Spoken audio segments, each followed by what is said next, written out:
Warning, this podcast contains stories with unsafe levels of pettiness. Enjoy, laugh, but for the love of God, don't try this for yourself.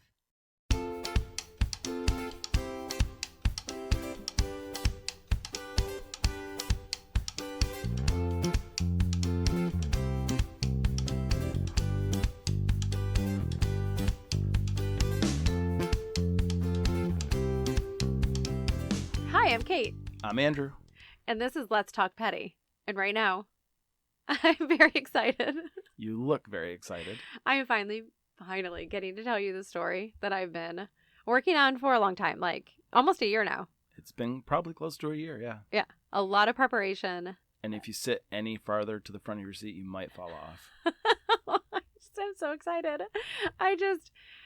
It's a lot. It is a lot. I want to just jump right into it right now. Okay, and we're going to get right into it, but I think we need to explain to everyone, because this is our first real episode. Yes. I think we need to explain to everyone how our podcast is going to work, or how it works. Mm-hmm. So the way it works is each week we're going to have a story, a very petty story. Yep. That involves a lot of pettiness. And the catch is one of us does the research. The other person has no idea what's going on in the story. And so we're just going to give our initial reactions to things, whatever comes to mind. That's what we're going to say. That's what's going to come out. And at the end of it, we're going to have an opportunity to discuss, could anything more petty have been done in the situation, or did they just achieve maximum pettiness and not have been able to do anything at all? So we also encourage everyone to pay attention to it, because at the end we'll give you some places where you can get in touch with us and you can share your thoughts with us as well. And we're looking forward to hearing from people that have their thoughts on the pettiness and what they thought about the stories too. Mm-hmm. Yeah. Do you guys think they could have been pettier? Which, I don't know. This one is a doozy, so I don't know if there's going to be any critiquing on this one, but I got to tell you right now, you're going to have to take notes. I'm ready to take notes. I've got a pen. I've got paper. Yeah. We're not going to wait anymore. You are so excited. Just I am so jump excited. in. But I am going to warn you that there are a lot of names. There's, funny enough, there's a lot of names that are kind of familiar just to us. And there's a couple names that, I grew up with people. And so I was instantly reminded of them. So it's really funny. You grew up with Hatfield McCoys? No, not Hatfield McCoy, but as you're going to find out, there is a lot of people in this. There's a lot of people involved. Okay, so I'm going to sketch out a family tree. Pretty much. Okay. So you can keep track of everyone. But no, there's just a lot of names. So I just find when I'm listening to stuff, if there's a lot of names, I'm just like, wait, who said what? Who did that? I'm so confused. So I did the best I could with this information to keep it straight. But also, there's a lot of information. So obviously I'm not going to cover every single little thing unless we wanted to do our first episode being 3 hours long, which I don't think that would be fun. So, all right.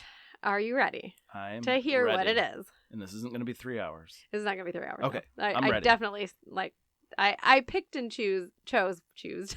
I picked and no, I can't even say it. I chose carefully what information I was going to keep and what stuff I was like, man, get rid of that. It's not super important. Lay it on. All right. So our first of many stories about pettiness is going to be about Hatfield and McCoy, the feud. The feud. Is that what it's known as? The feud. For some people, because it was so crazy. I mean, I knew about this, but the whole reason that I picked it is because you didn't know. I don't know anything about it. This is what you get for not knowing what Hatfield and McCoy's story was about. We had to start a podcast. Yes, that's what happened. All right, so their feud was 1863 to 1891.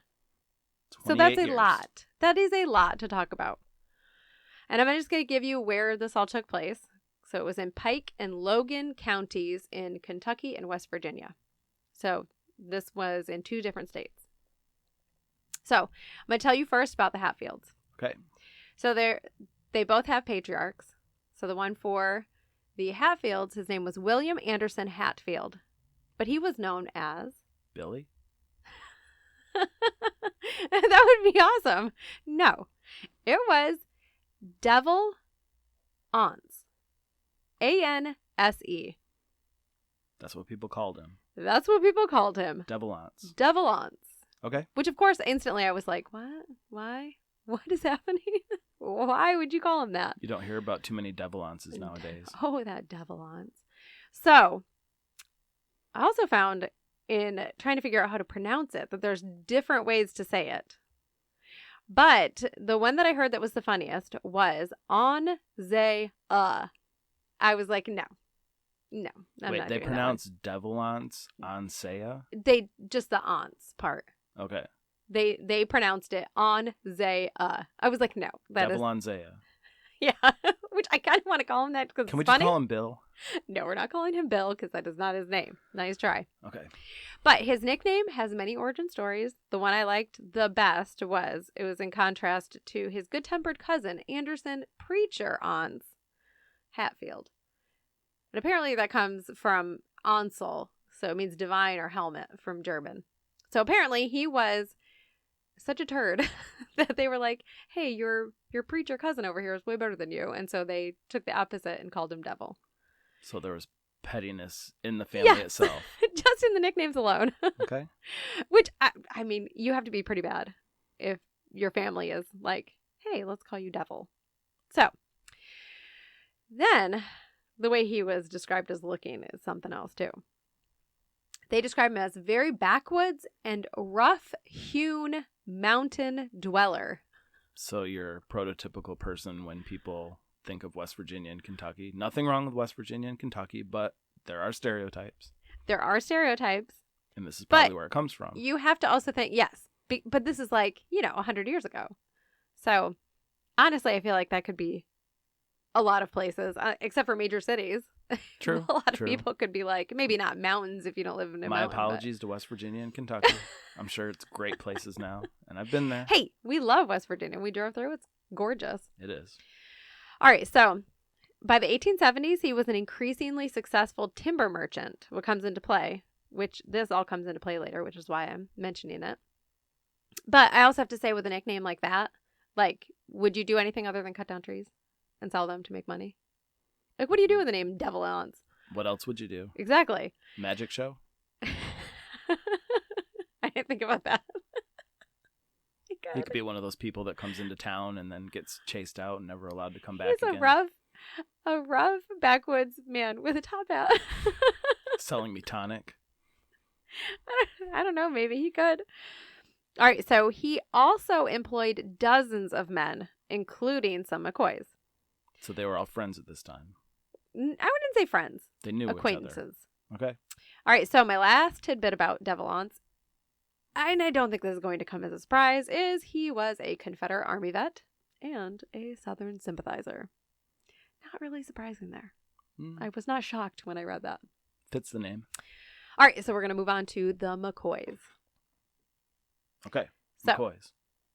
The family patriarch there was Randolph, and this nickname I'm not using, just so you know. They called him Old Raynell. Old Raynell? Yes, Ranel. Old Raynell. Yeah, it's terrible, and I hate it. So I also saw versions of Randall, so I'm calling him Old Randall. Okay. That's what I'm using. He'll forever be known as Randy to me. Good old Randy. It just sounds way better. Randall is better.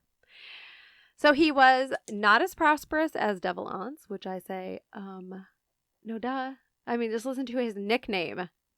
Oh, Old Randall. Of course, Devil Aunts is going to be a lot more prosperous. But he did own some land and livestock. So he wasn't as well off, but he wasn't doing bad. So both families lived along the Tug Ford of the Big Sandy River, which wound along the boundary of Kentucky and West Virginia. So both families, if you have not been able to tell yet, had many relatives and many acquaintances in common. So their social circles crossed a lot, even though they lived. Lines. Yes. Okay. Even though they lived in two different states. So family loyalty was high in these families, but this was very common during this time period. So another aspect of this loyalty, it wasn't determined just because if you were related, but it could be location, and then sometimes it was employment, which plays out a lot in the story. Mm-hmm. So many people, including me, when I started doing research for this, I was blown away at how much I really did not know about this, because a lot of people think it was about a pig. Like, when you hear about this, that's what makes it so petty, because this was all supposedly just about a pig. Which... I can't imagine starting a feud over a pig. over a pig. But carry on. So, this was like I said, a long feud, decades long, like you said, 28 years. But I feel like in that time period, that feuds were a lot more common. But 28 years. What else did you have to do back then? Yes. I mean, it got... Absolutely. No internet, no telephone. I mean, yeah. Just start feuds with someone randomly. I could see it happening. Yeah. I would probably do that back then. I'd probably have 2 or 3 going at the same time. You was the least pettiest person I know. I don't think so. I think even back then you would have been like, meh. Too much work. Yeah. So the first event, the grand kickoff, if you will, this started in 1865. And the Hatfields, who, remember, they're the more prominent of the two clans. They started this pettiness off with something not so petty. So this was about 2 years after everything started? No. You threw out this 1863 earlier. This taking notes. Oh my God, you are. Well, I don't know if they were just like going back and forth a little bit. Okay. Because it definitely, all the things said 1863. So I think this is... 1865 is when it kicks off. Yes, this is the kickoff. This is where, like, I think that they annoyed each other because of their proximity and just how many people they knew. But the kickoff was something not so petty, like I said, and it was muck duck. Murder. So, Randolph's brother, his name is Asa Harmon Asa McCoy. Yes, I did. So it's kind of funny. I knew him too. Yes, you did. I still know him. You do. We don't see him very often because, he lives in New York. Right. But whatever. Well, he was murdered by a militia group called the Logan Wildcats. And when I read this, I instantly was like... Was it the local high school? I said, this sounds like if Wolverine were at a company outing and he had a volleyball team and he would have named them. Hey, I'm not going by Wolverine here. I'm Logan, and we're the Logan Wildcats. So if Wolverine started a high school, he would call it Logan High School, and their mascot would be the Wildcats. Logan Wildcats. Okay, absolutely. I'd wear that T-shirt. I kind of would too. So, the notorious Devil Aunts and other Hatfields, they were part of this group, and also included in this was Jim Vance of Vance Revengification. I made up a word so I could say that. Office reference to Bob Vance. Bob Vance. Vance Refrigeration. So this is Jim Vance of Vance Revengification. So he was part of this group, and he was also Devil Aunts' uncle. So Jim Vance is the uncle. Jim Vance. So another name that is somewhat familiar to anybody who is an Office fan. So he is going to be in the story again later, too. But apparently many people in the area regarded Asa as a traitor from his time serving in the Union Army during the Civil War. So he was a little bit of an outcast in this area. Okay, so remind me again, Asa was McCoy? Asa was a McCoy. He was the patriarch's, Randolph's brother. Got it. I told you there's a lot of names here.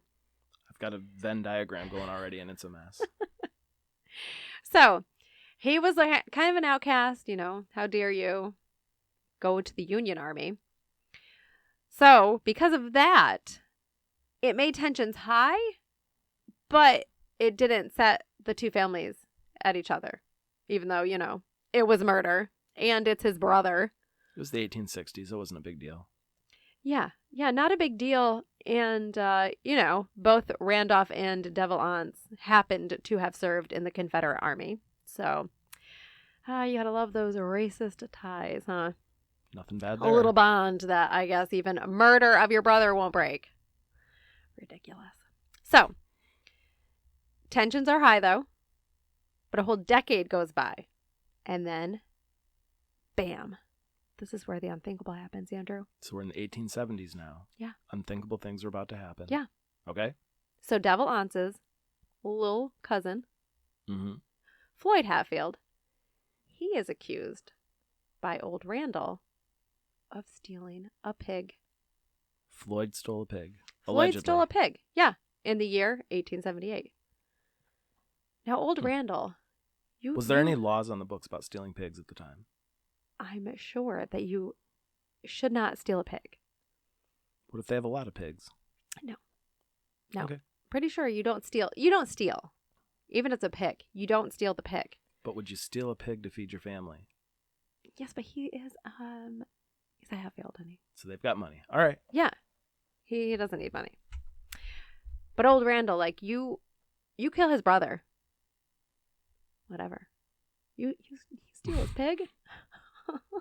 Good Lord. You are not going to steal that pig from him.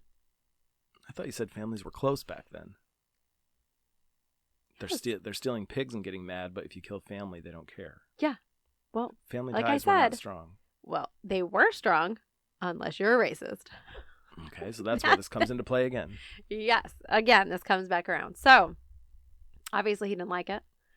So he went and he got helped. He got help from the authorities.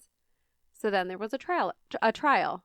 And then this is where you're going to start to see where these two families are very tangled together. So, I hope you're ready because there's some more names that I'm going to throw at you. All right, so the trial was held in McCoy territory. And yes, they had territories, and they were described by everyone back then as like McCoy territory. So they had we're their in home turf. Hatfield territory right now. Yes, so they're on their home turf. So you would think, all right, Randolph he's gonna be fine. Old Randall is gonna get. I almost called him Randy because you called him that. Old Randall is going to get some help with this. But the trial was presided over by another cousin of Devil Anse. So another Hatfield cousin? Yes. All right. He is the one who presided over this whole trial. And then the star witness for this case was Bill Stanton, who was a McCoy relative. So you would think, okay, good. He's going to get his pig back. But he was married to a Hatfield. That's not good. No, it's not. No. So. But I'm lost in thought here. Okay. Was the pig at this trial? I don't know. I mean, what happened to the pig? Does anybody know what happened to the pig? I did not look up what happened to the pig because by this point I was so enthralled with the fact that they even care so much about a pig and did not care as much.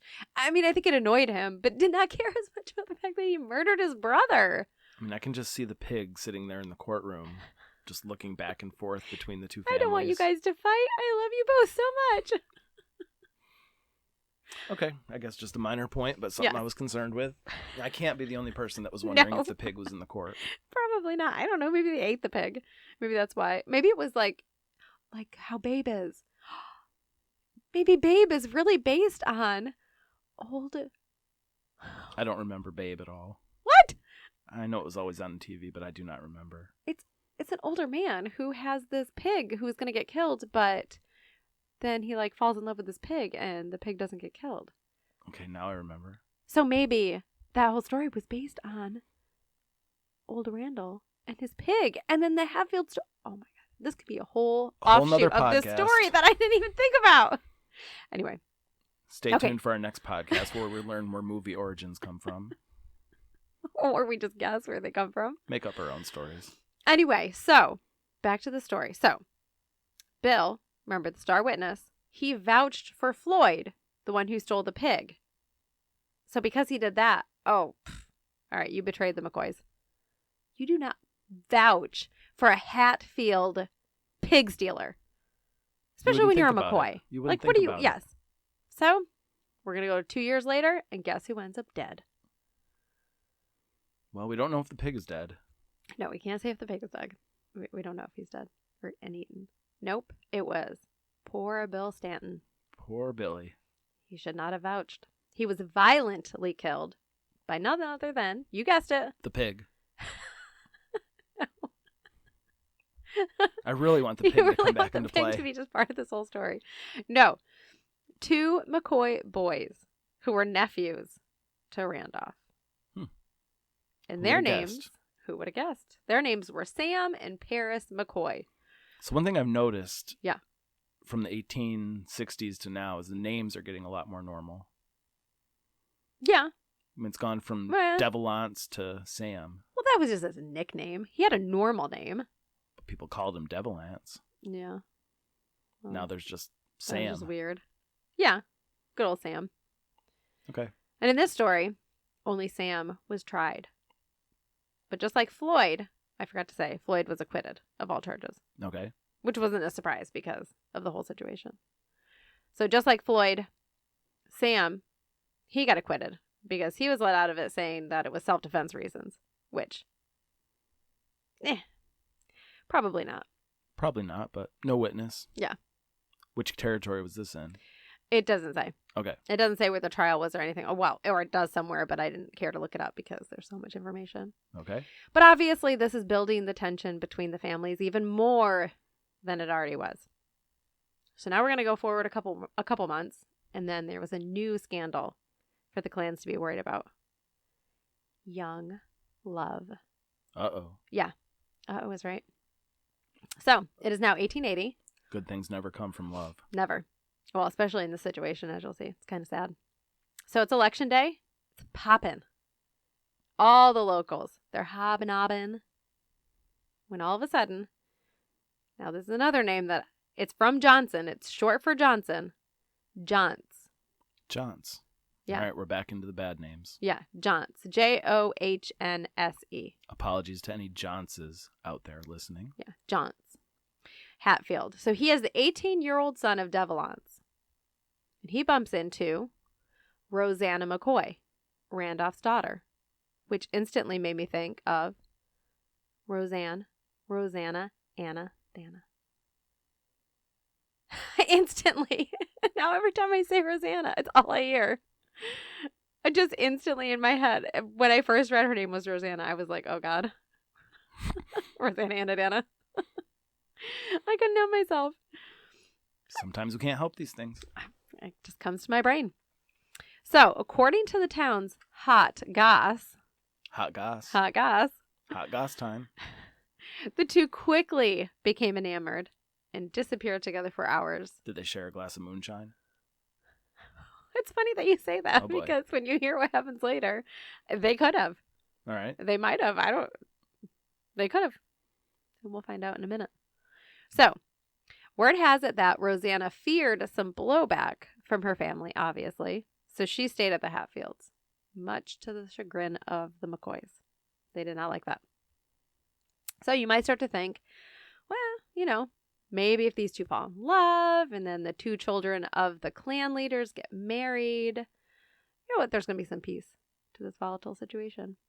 I have a feeling there's not going to be. No, you would guess completely wrong because the whole thing is literally just it's just a giant soap opera. Like, I feel like this whole story is like the basis for all soap operas and they've just added to the soap operas. And you'll know why as I keep going. All right. So Jones is quite the two-timer and he decides to abandon poor Rosanna just months later. And this is after she has gone back. She finally went back to McCoy territory. And he has decided, nope, I'm done with you. But he's not going to stray too far. He decides he's going to marry Nancy McCoy, who is Rosanna's cousin. Yikes. Yeah. And this is just months after, like, they were just, couldn't get enough of each other. So he let Rosanna go back home. Yeah. Saw Nancy and was like, you need to come with me. Hey, baby, you want to come with me? And what makes this even more cringy is Rosanna's pregnant with Jones's baby. Yikes. Yeah. Double yikes. And Rosanna had also risked her life by making a desperate midnight run to the Hatfields after the McCoys arrested Jones for an outstanding Kentucky bootlegging warrant, which is why when you said, were they sharing a cup of moonshine? I knew moonshine was going to come in here somewhere. How could it not? And why wouldn't there be bootlegging? So he had a warrant for that. So on one of his visits, they were like, well, guess what? We're arresting you for your outstanding warrant. Haha. So she took off running. Well, riding a horse, I don't know what she was doing. But she took off to the Hatfields. She grabbed them. They came back. They surrounded the McCoys, and they were like, nope, give us Jones back. So, apparently all of that she did, and being pregnant with this child just wasn't enough. You're not keeping my attention. I'm going off and marrying your cousin. So because of all of this, poor Rosanna was rejected by both families. Her baby girl died before her first birthday, and Rosanna died at the young age of 29. She was probably better off not being around for this feud. It's sad. It is sad. But yeah. Do you really want to live in that? No. It is, and it's only going to get worse. Do they have a lot of kids and family that just ran away from home and didn't stay? Just wait. Oh, I don't know if they ran away. No, I wouldn't think that they would run away. I wouldn't want to be a part of that, which I guess is why I'm not a petty person, yes. But that just seems awful to live in. I feel like back then they would have been more just like, oh, well, you're our blood, so you better just join in. And they'd say it like that too. Grumble, grumble. You're our family. All right, so now we're hopping to another election day, which I feel like these families should just like maybe stay away from election days. Were these local elections, national election, just a general election? I think it's like a local election. Okay. I mean, that is like, it was like the thing. Like you did not miss an election day. Like it was a big deal. There was a lot going on. Again, when you have nothing else to do. Start a feud or vote. Yeah. All right, so we're at this other election, and there are now 3 of Randolph McCoy's sons. Their names are Tolbert, Farmer, spelt Pharmer, and Bud. Bud. You gotta have a Bud. So they get into a violent wrangle with 2 brothers of Devilance. So after I read that these are other kids of Randolph, I'm like, how many kids does this dude have? He had 17 kids, 9 sons and 8 daughters. So apparently you either start feuds, or vote, or have a lot of kids. And they chose to do all of it, these 2. They lived a full life. They really lived a full life. These 2 lived a very full life. So Devilance, he had 13 kids, 9 sons, and 4 daughters. So we're talking about 30 kids running around. Yes. So no wonder the feud has so many people intertwined when you have 30 kids between the 2 of you. And of course, one of Devilance's kids is named Robert Lee. When you're a Southern sympathizer, should you have a kid named Robert Lee? I think so. Yeah. Things you shouldn't do. Well, this escalated into sheer chaos when one of the McCoy boys, during this whole feud, or this little scrapple they got into in this election day, he not only stabbed Ellison Hatfield multiple times, but he also shot him in the back. Which, all fighting movies or old-timey movies or like country westerns, all that stuff, like, that's a big no-no. You do not shoot. Yeah. You don't shoot someone in the back. It's like dishonorable. You draw. Take 20 paces, draw. Well, or you face your opponent. You do not wait till they turn around and shoot him in the back.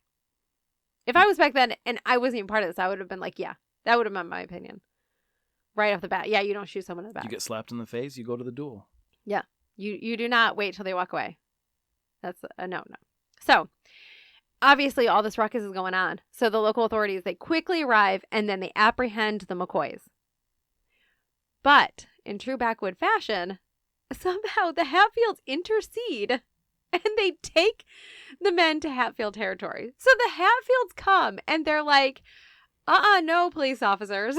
So they had some spies set up. I guess. Well, again, you have a lot of people in your family. You're 13 kids. You have multiple brothers, multiple cousins. So what was it Western Union where they used to send messages? What was that called back then? Oh, I know what you're talking about, but I cannot think of the name. The Express, Pony Express. Yeah, Pony Express. Apparently they had, because they had to have had someone on the inside. They had some sort of system. Well, not even on the inside. Well, I would not be surprised if they didn't have, like, the authorities, quote unquote, were Hatfields or something. Getting some moonshine on the side. Yeah. Yeah. They took a little blind eye approach to a lot of this stuff. So, but anyway. We know who really ran the states, the towns, Yeah. the territories. Oh, between the two of them, absolutely. So they're on their way to wherever they were taking them in Hatfield territory. So then they get, I'm assuming from the Pony Express, word comes to them that Ellison, he's died. He died from his stab wounds, his multiple stab wounds and shooting in the back. And he wasn't dead yet. But, and I guess they thought, well, maybe he'll live. I don't know. But when they hear that the Hatfields brother had died, they're like, oh no, this is it. So they take the two McCoy brothers, they tie them up to pawpaw bushes. Pawpaw bushes. Pawpaw bushes. And they shoot them more than 50 times. So I know what you're thinking. What's a pawpaw bush? Yes, exactly. Because when I read that, I was let you finish the sentence, but I was not going to let it go any further. Pawpaw. So it is a small, short-trunked tree of many-stemmed shrubs that can grow 10 to 40 feet tall. They have large tropical leaves. The name comes from Arawakan or Arawakan name of papaya, an unrelated American fruit. So I guess it was a good spot to tie up two brothers. They're like, let's put them on this pawpaw bush. I think they had everyone knew it as the shooting pawpaw bush. Maybe. Got someone you want to shoot? How convenient. Take them out to the pawpaw bush. We hear about this news. There's a pawpaw bush. What do you think is going to happen? Yeah. Imagine that. Maybe when you're looking for a place to live back then, you're like, how many pawpaw bushes does this place have? Only we got 5. some shooting to do. Any more anywhere else? We really like a minimum of 10. We have a lot of shooting to do. Well, it doesn't have an outhouse, but it does have a pawpaw bush. I'll take it. Oh. I'm in. I don't know. But obviously, the laws of the time did not agree with the backwoods revenge killing. And so they served indictments to the 20 men that were involved. So Devil Anse and his sons are included in this group. But the law right back then, what? So what's Devil Anse doing this whole time? You hear about all these others. Is he just sitting back and... I really think that it sounds like he was more of like, I'm orchestrating all of this. Okay. Like, I'm the family head. So he was the Don. Pretty much. Got it. Yes. If this was the mafia, like This is everybody the looks to him like, backwoods what do we... mafia. Yes. What do we do, Devil Anse? And he definitely was a little bit more... mean, cruel, I feel like, than the McCoys, if you can't tell through this whole thing. Mm-hmm. And his family seems like they're much more like ready for it. Where McCoys, I think it was opportunistic, but I feel like Hatfields are like, yeah, and you'll see why I say that. All right, so the law back then, they can only do so much. So they put out these indictments, they put out these warrants for arrest, but the Hatfields, they do not get arrested. They avoid getting arrested because, like always, those Hatfields. But I mean, I have to say, they did only shoot the 3 men 50 times. So when you do the math, that's only 16.666667 times. Not Which bad. I thought was funny that number had so many sixes in it when his nickname is Devil Anse. Makes sense. Yeah. But so really, why was the law even involved? Maybe they only shot him 16 times because if you get to 17, 18, then then you're they're get like, in trouble. wait a minute. You're allowed 16. Anything Yeah. over 16, that's way too much. Way too much. So the McCoys obviously do not take too kindly to the Hatfields just prancing around free as larks. Not a care in the world. So they push for justice. An attorney takes up their cause. Now about this attorney. So this is an attorney for the McCoys? Yes. All right. They go and they get some help from this attorney. His name is Perry Klein. Perry Klein. Perry Klein. He just so happens to be married to none other than Asa Harmon's widow. Remember, he was Randolph's murdered brother from the beginning of this tale. Do you think Mason Perry? Was it Perry Mason? Perry Mason, I You know. think he was named after him? I don't know. Maybe. Just a random thought. Mom used to watch that show all the time. I did not. I've never seen it either. I just know the Oh, name. I thought it was so boring. I just knew the name, yeah. Just like the story. I knew the names, never heard about it. Yep. So, he is in the whole mix now. Her name was Martha McCoy, so he's married to Martha McCoy. So even though he is not a direct relative, he is related through marriage to the McCoys. So the thing about it, though, is Klein, he has his own bone to pick with Devilance over a lost lawsuit. So this lawsuit was to who held the deed to thousands of acres of land. So it's no wonder he had a territory. He had 5,000 acres. And at the time of the lawsuit, supposedly this deed was held by both him and Klein. So that's what the lawsuit was about. So 5,000 acres. I had to look it up to figure out, like, just to get an idea of how, obviously it's a lot, but to put it in perspective, that's the amount of land that could hold 3,781 football fields or 46,340 basketball courts. That's territory. That's a lot of land. So they had been going back and forth, and Devilance was like, whatever, I'm going to take you to court, Klein. So they go to court, and guess what? I can only imagine that it didn't go well. It did not for poor Klein. Devilance, he won, but happened in a Hatfield-friendly court. Because of course. Why is there no it? neutral territories here? No, there is not. That's why Devilance was so like, okay, let's go to court, Klein. Someone needed to interject with their own territory and be like, this is neutral land. Everything gets settled here. Absolutely, but that did not happen. But Klein's back in the mix now, and what he did is he used his political clout to have not only the charges reinstated, but also a warrant for everyone's arrest that was involved, including Devilance. Is it finally his time? No. Oh. I mean, but this whole thing, I'm just like, again, is this just nothing but drama and like soap opera? Soap opera city here. So at this time... It's almost like if you wrote this...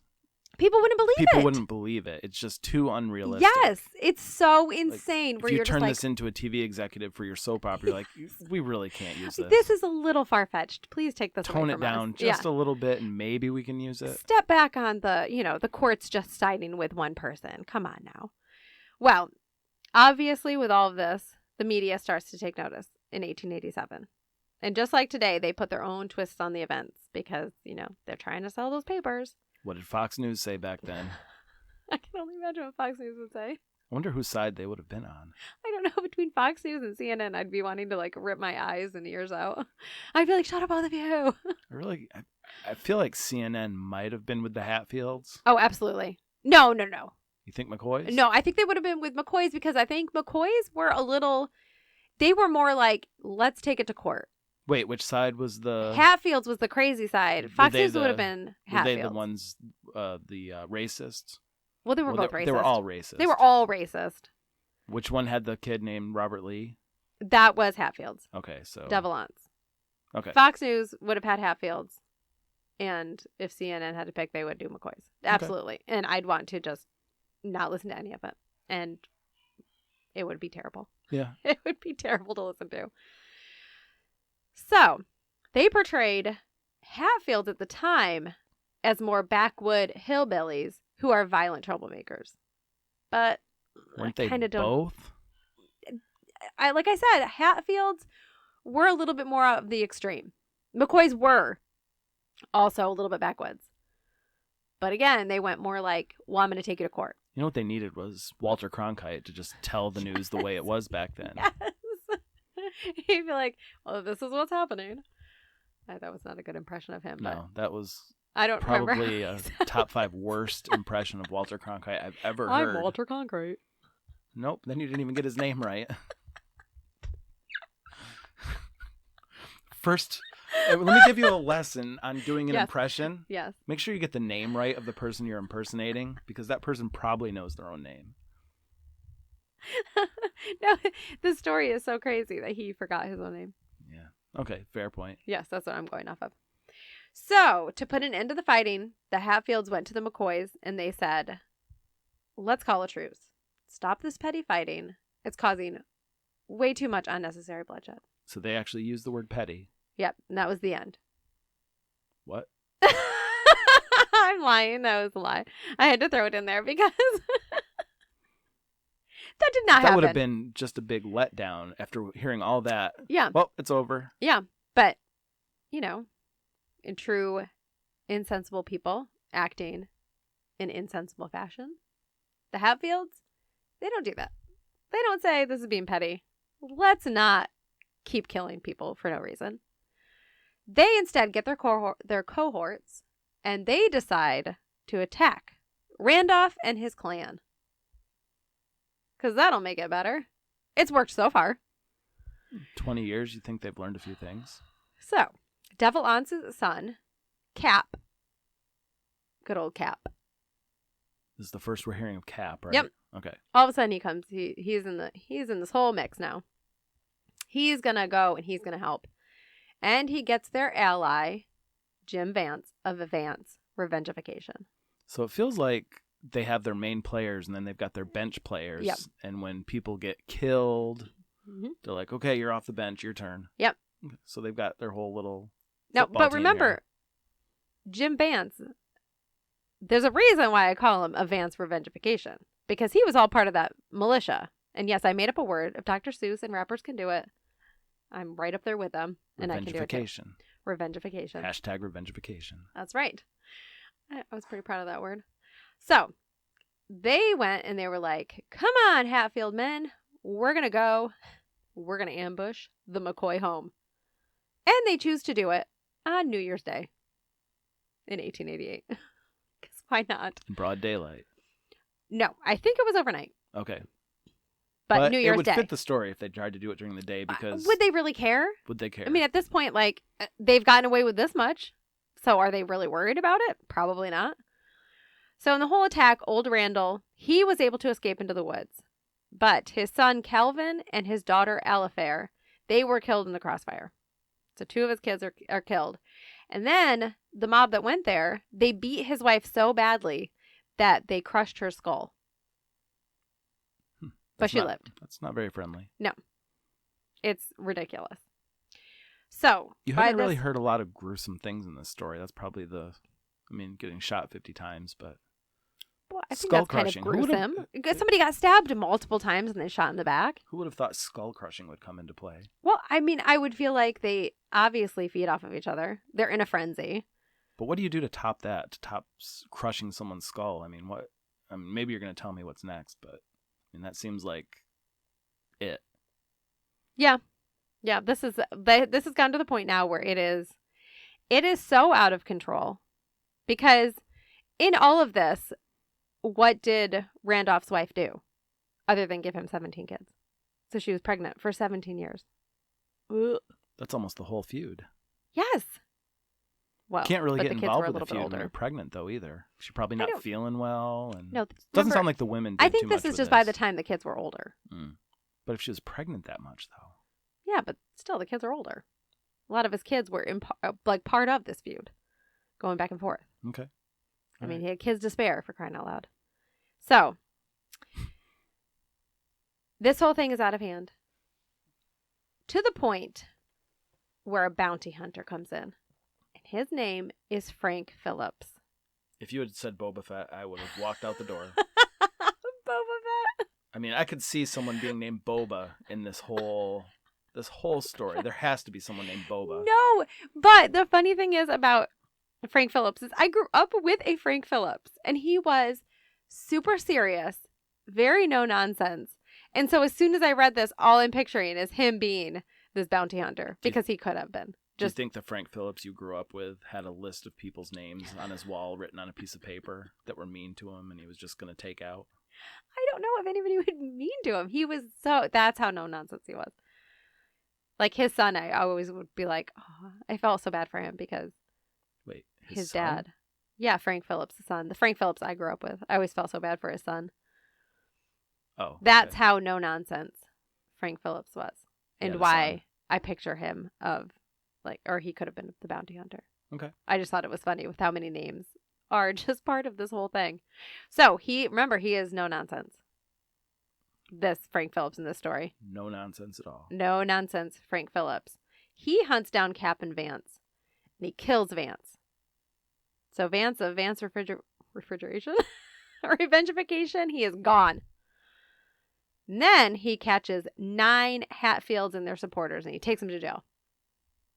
But you would think, okay, finally, this is gonna some sense is gonna come to this, and people are going to be held accountable. Some people are gonna go to jail, whatever. Wait, let me guess. He took them to their own jail and they got let out. He took them to their own jail and was like, whoops, there's the keys. I mean, what else would happen? I know. No, but they did fight, of course, because, I mean, they have the money to do it. And so it went to several courts. And I'm guessing that they probably were like, come on. I mean, these courts have tons of Hatfield people and McCoy people. Like, there's no neutral ground, like you said. Like, there's nothing neutral about this. So it finally reached the Supreme Court. And so they were like... The Supreme Court got involved with this. Oh, yeah. It went all the way to the Supreme Court. That's how ridiculous this is. And all this started from a pig. Yep. That is quite a chain of events. Yes, it is. So they were like, okay, this is what we're going to do. The Hatfields that are already in custody, you can try them. So apparently that was good enough for everyone. So the trial started in 1889. So you have 8 of the group. They were sentenced to life in prison. But there was a kid named Ellison Mounts. And in some of the things I read, he was Ellison Hatfield's son, the one who was murdered, who was shot in the back. Mm-hmm. This, I guess, was his son. Why his name would be Mounts instead of Hatfield, I don't know. So I don't know how accurate that is, but that's what some people think. So he was actually sentenced to death. But the sad part about that is, so his nickname was Cotton Top. I don't know why. I really don't know, but here we are. That's his nickname. I hope it was just because he had white hair. That's exactly what I was thinking. So he was known to be mentally challenged. So many thought he's just a scapegoat at this point. So he did confess his guilt, but he's mentally challenged. It's so sad. So when he was going to be killed, Kentucky, by this point, there was no public executions anymore, but thousands of people still showed up to see it. And apparently his last words were, "They made me do it. The Hatfields made me do it." So out of all of the men that were involved in all of this, the only person who got quote unquote justice was a mentally handicapped person. But that's not the saddest thing I've ever heard. All, again, because of a pig. But fits the story perfectly. I mean, yeah. What else would you expect from this story? These people are insane. So, this finally, after all of these years, the feud started to fade. I don't know if it got to the point where everybody was like, oh, all right, I guess 28 years is long enough. I mean, you'd think with all those people, they had to start moving away. Yeah. They had to start not wanting to deal with it anymore because it's so insane. So, Randolph McCoy, he actually became a ferry operator. And he died at the age of 88. But, of course, not from old age. Because I swear, mean people just do not die from normal stuff. He died from burns in an accidental fire. On his ferry boat? I don't know. I don't know where he died from this accidental fire. I did not look it up to him that much. Accidental, quote unquote. Somebody does some more research and they find out. Old devil ons. No, so he, through the rest of his life, he obviously was haunted by the deaths of his children, which, again, out of the two, their family was the more sensible, where they tried to, like, hey, let's go to court instead of like, doing all this insanity. And then we have Devalance Hatfield, and he found religion at the tender age of 73 when he was baptized. And this was significant because he was agnostic before this. But after his baptism, he started a Church of Christ congregation in West Virginia. So he went for a last minute, pre-deathbed, I'm going to turn my life around. Pretty much. Because if you live a life with the nickname Devil Aunts, which literally was given to you to be the opposite of your good preacher cousin, seems to me like you're getting old. You realize, I probably shouldn't be getting called Devil anymore. Yeah. I probably should have done some things differently. Did he change his name when he became this Christian? I don't know. I would assume that he probably was like, hey, guys, I mean, call me by my real name. it might bring people into their church who are a little curious. What's your preacher's name? Devil. Really? Maybe. But I don't know. So he lived to be 81, and he died on, get this, January 6th, 1921. That feels like a long time for these people to live that were around in the 1860s. It doesn't. I feel like people didn't live that long back then. That's why it's so insane that they both lived into their 80s. I mean, there's not a lot of people now that live into their late 80s. I know. And they live less stressful lives than that. I'm telling you, mean people don't die. They just keep going. Their meanness keeps them alive. And it keeps the meanness in the world. And pettiness. And pettiness. All right, so he also, which made me laugh, and you can look this up, and I want you to. You need to post it. You need to post a picture of this. I will. He has a life-sized statue of himself on his grave made of Italian marble. If So that is not... He was petty and full of himself. Yes. If that's not indicative of his personality and who he was. Remember how you were like, so he would be like the mob boss? If that is not... That's exactly what a mob boss would do. Yes, if that's not the ultimate mob boss move, I don't know what is. So, it is insane. So, through this whole story, got between 1880 and 1891, more than a dozen members of the two families perished. At one point, the governors of West Virginia and Kentucky threatened to have their militias invade each other's states to try to put an end to all the fighting. That's how bad it got. That would have been a good thing to run on back then if you wanted to be governor of one of those states. What are you going to do about the Hatfield and McCoys? I wouldn't be surprised if you were to look up political campaigns for back then in that area, that they wouldn't have used that. That's how bad it got. Their pettiness affected 2 states. And there probably were people in each state that were taking sides that had nothing Absolutely. to do with the families. And were not related. We're just acquaintances. Because remember, loyalty was proximity, but also like, oh, well, I'm sorry. Hatfields, they employ me and my family. I'm on their side. I just can't imagine loyalty like that. Like, if someone's doing something that I don't agree with and is awful, I'm like, well, I do live next door to them, so I've got to support them. Yeah, but doesn't that just fit in with petty? Yes. Like, I just feel like pettiness goes right hand in hand with that. Oh, you got to be loyal. Oh, be loyal to a petty degree. I just can't even imagine living around that area. And if you had nothing to do with it, and so you did not care, I'd be like, can you all calm down? I don't care. Just chill out. It was a pig. I have a couple pigs. Do you want my pigs? Just shut up about the pig. Again, unless it was Babe. And then I could understand why he was so upset. I'd be upset too if they took my pig. Thankfully, you don't have a pig, so we don't have to worry about that. Yeah. Yeah, that is true. All right, so to wrap it up really quick, this whole affair supposedly inspired the game show Family Feud. No. Supposedly, I said. In 1976, that's when it came out. So in 1979, on the Family Feud, the Hatfields and McCoys, their descendants, they played against each other. And they played for money and a pig. Is that serious? I'm being for realsies. I was going to say, did they play for a plate of bacon? Nope, a pig. A whole pig. Guess who won? If the story tells you anything, you should guess. I'm going to say Hatfield? Yep. Hatfields won. So then if you go a little bit farther in time, go to June 14th, 2003. The McCoy cousins partnered with Red Hatfield to author an official truce between the two families. The idea was symbolic, to show that Americans could bury their differences and unite in times of crisis. It's pretty good advice. So 125 years later, they're still having to do things about this feud, this petty feud. It is. That started over a pig. A pig. Really started over murder. One pig. But then that one pig just pushed old Randolph to the edge. Not 2 pigs. Not 2 pigs. 1 pig. His one babe pig. Yeah, those were much simpler times back then. Simpler times? I mean, to say the least. Again, it was really ultimately just a pig. Just one pig.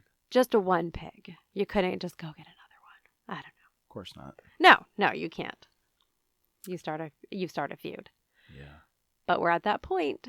So, you've heard all of the facts, heard their tale. What is your conclusion? Did they reach max pettiness? Or could they have done more and been the pettiest? Well, I've got some thoughts on that, but we can't talk about them here. Oh. We have to head over to our petty roundtable. Petty roundtable? Will you join me? Petty roundtable? I mean, how can I not join you? Let's go. Whew. This table is so much better than our last table we were sitting at. I don't understand why do we podcast way over there when we have this awesome petty roundtable? Well, it's for special occasions like this. Oh, like decision time. Decision time. Decision time, petty roundtable. Got it. Let's go. I'm Let's do surprised. it. This is nice. I like it. You're right. This is a better spot. Let's do it. All right. So I threw a lot of names at you, but you got the gist of it. What do you think? I think this story was full of incredible pettiness. Yep. Something that I can't even fathom or imagine myself doing. Yeah, there were many times that your face was just like, what? I don't understand. But in thinking about it, there's probably ways they could have been more petty. More petty. And they murdered people. They murdered, but that's not really petty. That's just cruel. Well, it is, but they murdered over petty. So it's a petty murder. Okay. Then I guess I won't give you my idea. No, I want to hear it. I want to hear it. So my idea is, and it's a little childish. Don't get me wrong. It's very childish, and children can be very petty. Yes. So what do you think if they were to put up posters of the other families? The McCoys all drew pictures of the Hatfields. The Hatfields all drew pictures of the McCoys. What, like with crayons? Whatever they could find. Charcoal, probably. Pencils. I don't know what they used back then. There's lots of charcoal in West Virginia. Coal. Okay. So maybe that's what they'd use. They grab their little round coal. They've got their round of coal, and on their paper that they've got, they just draw some pictures of the other families and draw them with mustaches. You know how, like, when you have a picture, you draw a mustache on someone. Ooh, look at them. Look how funny they look. But That'd be pretty petty. They already had beards and mustaches. They did have beards and mustaches. So maybe draw them without the mustaches. Like, check out this loser. That's what he looks like without his beard. Can't even grow a beard or a mustache, and this is a real picture. I didn't just rot in coal. I mean, that'd be pretty petty seeing those all over town, just pictures.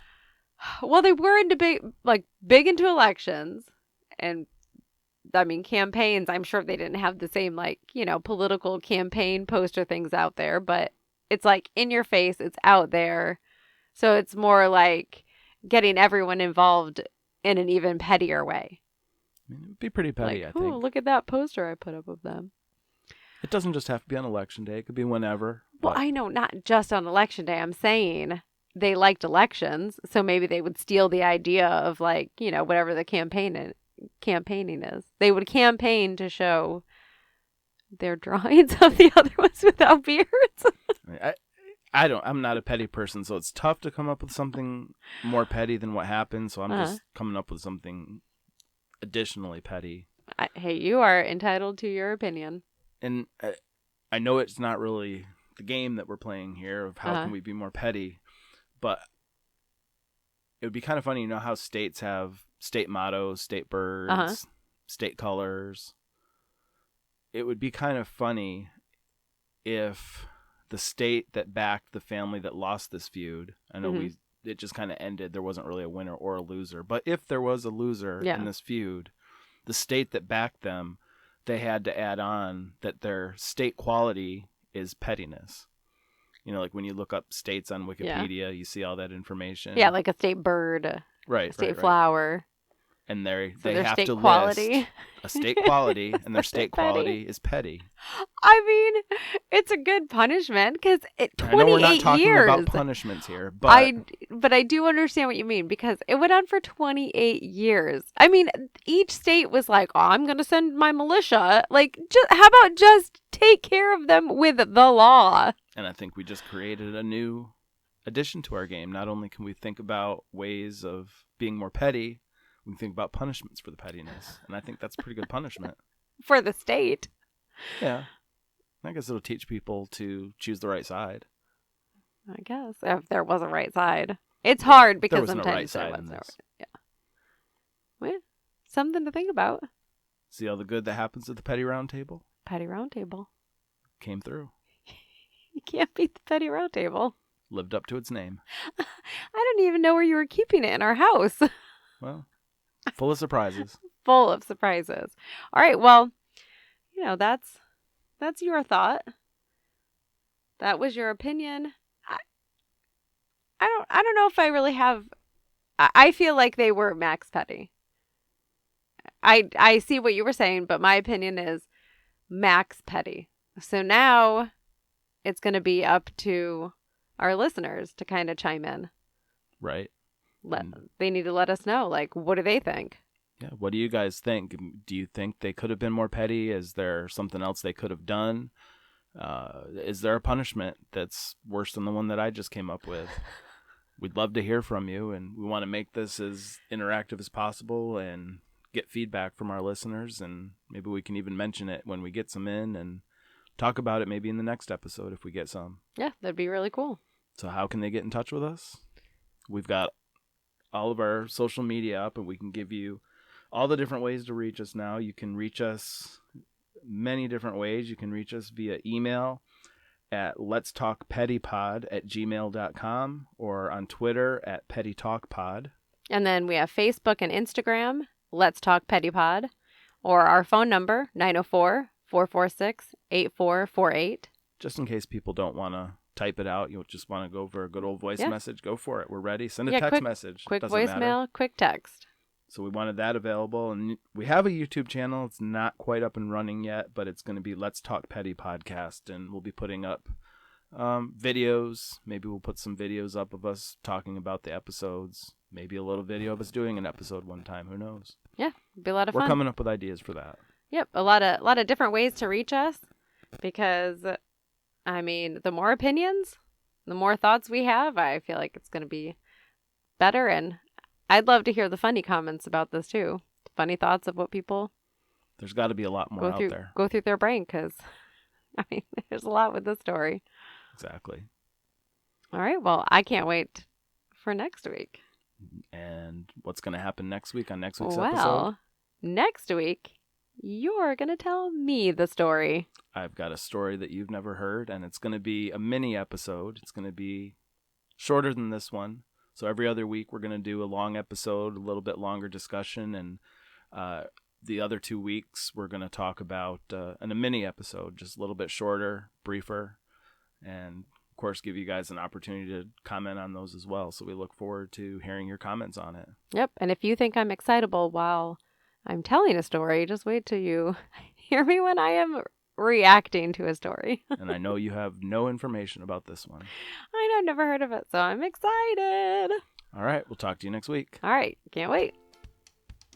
Thanks for listening. Please be sure and give our show a review wherever you listen to your podcasts.